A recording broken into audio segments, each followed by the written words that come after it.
दोस्तों, हमारे घरों में दिखने वाले जो कॉकरोच होते हैं, इन्हें आप साधारण जीव समझने की गलती बिल्कुल भी मत करना, क्योंकि ये एक बहुत ही मिस्टीरियस जीव है। आज मैं आपको इनके बारे में ऐसी बातें बताने जा रहा हूँ जिसे जानकर आप शॉक्ड रह जाएंगे।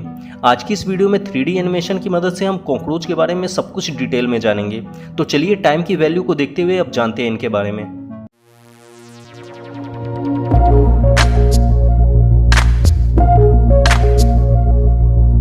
दोस्तों, कॉकरोच एक ऐसा जीव है जो हर तरह के माहौल और सिचुएशन में अपने आप को जिंदा रख सकता है और सरवाइव कर सकता है। आप ये बात जानकर शॉक्ड रह जाएंगे कि कॉकरोच हमारी इस धरती का सबसे पुराना जीव है। ये पृथ्वी पर डायनासोर के अस्तित्व में आने से भी पहले से इस धरती पर मौजूद है।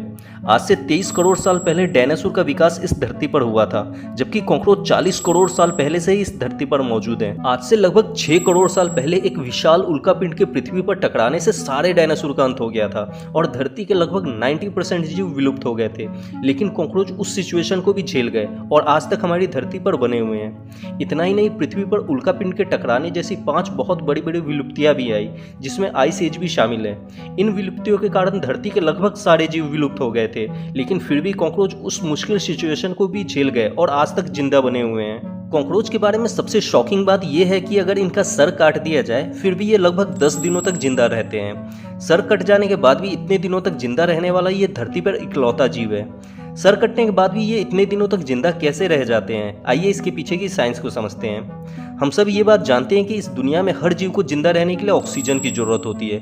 कॉकरोच की सबसे खास बात यह है कि ये अपने मुंह से सांस नहीं लेते हैं। इनके शरीर में इस साइड वाले हिस्से में दोनों साइड में 10-10 छेद बने होते हैं। इन्हीं छेद से ये ऑक्सीजन को अपने शरीर के अंदर भेजते हैं। इंसान के साथ साथ दुनिया के लगभग सारे जीवों में ऑक्सीजन की सप्लाई उनका ब्लड करता है। हमारे खून में मौजूद रेड ब्लड सेल्स फेफड़ों से ऑक्सीजन को लेकर बॉडी के हर सेल्स तक पहुंचाते हैं, जिसकी वजह से हमारे बॉडी सेल्स को ऑक्सीजन की सप्लाई होती रहती है। लेकिन कॉकरोच में इसका बिल्कुल ही उल्टा होता है। कॉकरोच के शरीर में जो ये छेद बने होते हैं, ये इंसान के नाक की तरह ऑक्सीजन को अंदर और कार्बन डाइऑक्साइड को बाहर छोड़ते रहते हैं। इन छेद को स्पेरिकल्स कहा जाता है। इनके बॉडी के हर सेल्स तक ऑक्सीजन को पहुंचाने के लिए इनके शरीर के अंदर पाइप जैसे संरचनाओं का एक पूरा जाल बिछा होता है, जिन्हें ट्रैकिया कहा जाता है। ये ट्रैकिया इन स्पेरिकल्स से कनेक्ट रहते हैं। ट्रैकिया आगे जाकर और भी पतले पतले भागों में बढ़ जाते हैं, जिन्हें ट्रैकियोल्स कहते हैं। इन्हीं ट्रैकियोल्स से इनके बॉडी के सारे सेल्स जुड़े होते हैं और हवा से डायरेक्ट ऑक्सीजन को लेते हैं। सर कटने के बाद भी जिंदा रहने का एक और कारण ये भी है कि इनका ब्लड प्रेशर बहुत ही धीमा होता है, जिसकी वजह से सर कटने के बाद भी इनका खून लगभग ना के बराबर बहता है। कॉकरोच का ब्रेन सिर्फ उसके सिर के अंदर ही नहीं होता, बल्कि इनके ब्रेन का कुछ हिस्सा इनके शरीर के अंदर भी होता है। यही कारण है कि सर कटने के बाद भी इनका शरीर इनके कंट्रोल में रहता है। अब यहाँ सवाल ये आता है कि जब सर कटने के बाद भी इनका शरीर इनके कंट्रोल में रहता है और इन्हें ऑक्सीजन भी मिलता रहता है, तो फिर ये मर क्यों जाते हैं? तो इसका जवाब है भूख और प्यास के कारण।